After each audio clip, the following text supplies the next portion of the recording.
بسم اللہ الرحمن الرحیم۔ السلام علیکم ورحمۃ اللہ وبرکاتہ۔ حضور انور صلی اللہ تعالیٰ علیہ وسلم اور صحابہ کرام رضوان اللہ اجمعین نے دین پھیلانے میں جس قدر تکلیفیں اور مشقتیں برداشت کیے، ان کا برداشت کرنا تو درکنار، اس کا ارادہ کرنا بھی ہم جیسے نالائقوں سے دشوار ہے۔ تاریخ کی کتابیں ان واقعات سے بھری ہوئی ہے، مگر ان پر عمل کرنا تو علیحدہ رہا، ہم ان کے معلوم کرنے کی بھی تکلیف نہیں کرتے۔ آئیے ایک واقعہ سنتے ہیں۔ حضور اکرم صلی اللہ تعالیٰ علیہ وسلم کے طائف کے سفر کا قصہ۔ نبوت مل جانے کے بعد 9 برس تک نبی علیہ السلام مکہ مکرمہ میں تبلیغ فرماتے رہے اور ان کی ہدایت اور اس کی کوشش فرماتے رہے، لیکن تو سی جماعت کے سوا جو مسلمان ہو گئی تھی اور تھوڑے سے ایسے لوگوں کے علاوہ جو باوجود مسلمان نہ ہونے کے آپ علیہ السلام کی مدد کرتے تھے۔ اکثر کفار مکہ آپ صلی اللہ تعالیٰ علیہ وسلم کو اور آپ علیہ السلام کے صحابہ رضوان اللہ اجمعین کو ہر طرح کی تکلیفیں پہنچاتے تھے، مذاق اڑاتے تھے اور جو ہو سکتا تھا اس سے درگزر نہ کرتے تھے۔ حضور علیہ السلام کے چچا ابو طالب بھی انہی نیک دل لوگوں میں تھے جو باوجود مسلمان نہ ہونے کے حضور علیہ السلام کی ہر قسم کی مدد فرماتے تھے۔ 10ویں سال میں جب ابو طالب کا بھی انتقال ہو گیا تو کافروں کو اور بھی ہر طرح کلے مہار اسلام سے روکنے اور مسلمانوں کو تکلیف پہنچانے کا موقع ملا۔ حضور صلی اللہ تعالیٰ علیہ وسلم اس خیال سے کہ طائف تشریف لے گئے کہ وہاں قبیلہ ثقیف کی بڑی جماعت ہے، اگر وہ قبیلہ مسلمان ہو جائے تو مسلمانوں کو ان تکلیفوں سے نجات ملے اور دین کے پھیلنے کی بنیاد پڑ جائے۔ وہاں پہنچ کر قبیلہ کے 3 سردار سے جو بڑے درجے کے سمجھے جاتے تھے گفتگو فرمائیں اور اللہ جل شانہ کے دین کی طرف بلایا اور اللہ جل شانہ کے رسول یعنی اپنی مدد کی طرف متوجہ کیا، مگر ان لوگوں نے بجائے اس کے کہ دین کی بات کو قبول فرماتے یا کم از کم عرب کی مشہور مہمان نوازی کے لحاظ سے ایک نووارد مہمان کی خاطر مدارت کرتے، صاف جواب دے دیا اور نہایت بے رخی اور بد اخلاقی سے پیش آئے۔ ان لوگوں میں سے ایک نے بھی یہ گوارا نہ کیا کہ آپ علیہ السلام یہاں قیام فرمائے۔ جن لوگوں کو سردار سمجھ کر بات کی تھی وہ شریف ہوں گے اور مہذب گفتگو کریں گے۔ ان میں سے ایک شخص بولا کہ او ہو، آپ ہی کو اللہ نے نبی بنا کر بھیجا ہے۔ دوسرا بولا کہ اللہ جل شانہ کو تمہارے سوا کوئی اور ملتا ہی نہیں تھا جس کو رسول بنا کر بھیجتے۔ تیسرے نے کہا کہ میں تجھ سے بات کرنا نہیں چاہتا، اس لیے کہ اگر تو واقعی نبی ہے جیسا کہ دعویٰ کرتا ہے تو تیری بات سے انکار کر دینا مصیبت سے خالی نہیں، اور اگر جھوٹ بولتا ہے تو میں ایسے شخص سے بات کرنا نہیں چاہتا۔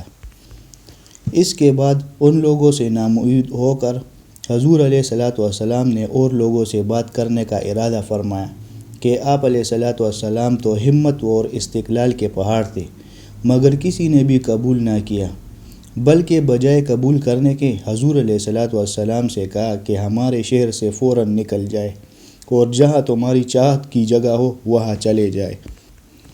حضور علیہ السلام جب ان سے بالکل مایوس ہو کر واپس ہونے لگے تو ان لوگوں نے شہر کے لڑکوں کو پیچھے لگا دیا کہ آپ علیہ السلام کا مذاق اڑائے، تالیاں پیٹے، پتھر مارے، حتیٰ کہ آپ حضور علیہ السلام جب ان سے بالکل مایوس ہو کر واپس ہونے لگے تو ان لوگوں نے شہر کے لڑکوں کو پیچھے لگا دیا کہ آپ علیہ السلام کا مذاق اڑائے، تالیاں پیٹے، پتھر مارے، حتیٰ کہ آپ علیہ السلام کے دونوں جوتے خون کے جاری ہونے سے رنگین ہو گئے۔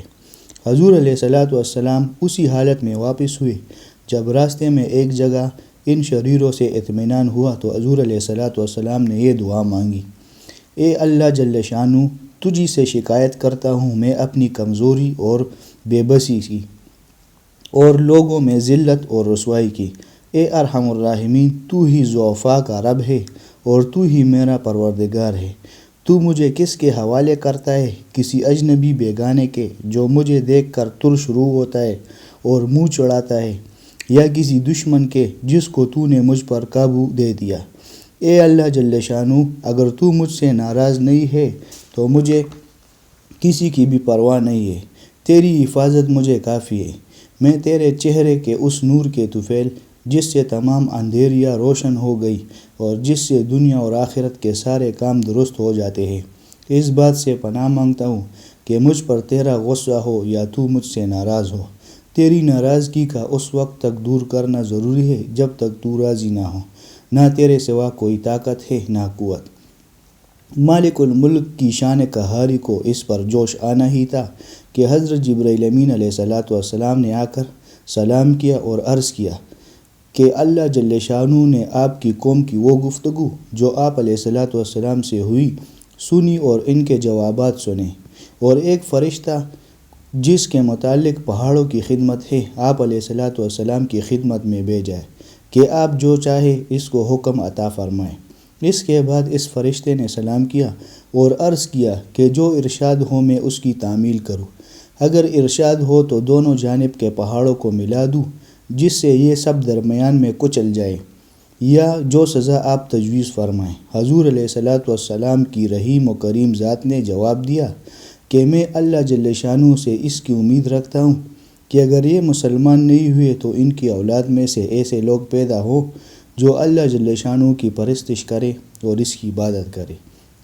یہ ہے اخلاق اس کریم ذات کے جس کے ہم لوگ نام لیتے ہیں کہ ہم ذرا سی تکلیف سے کسی معمولی سی گالی دے دینے سے ایسے بھڑک جاتے ہیں کہ پھر عمر بھر اس کا بدلہ نہیں اترتا۔ ظلم پر ظلم اس پر کرتے ہیں اور دعویٰ کرتے ہیں اپنے محمدی ہونے کا، نبی کے پیروکار بننے کا۔ نبی کے کریم اتنی سخت تکلیف اور مشقت اٹھانے کے باوجود نہ بد دعا فرماتے نہ کوئی بدلہ لیتے۔ اللہ پاک ہمیں ان واقعات کی اصل روح عطا فرمائے، ان پر عمل کرنے کی توفیق عطا فرمائے اور انہیں دوسروں تک پہنچانے کی توفیق عطا فرمائے۔ ایک بار درود شریف پڑھ لیجئے۔ اللہم صلی علی محمد النبی الامی وعلی آلہ وسلم تسلیما۔ سبحان ربک رب العزت عما یصفون وسلام علی المرسلین والحمد للہ رب العالمین۔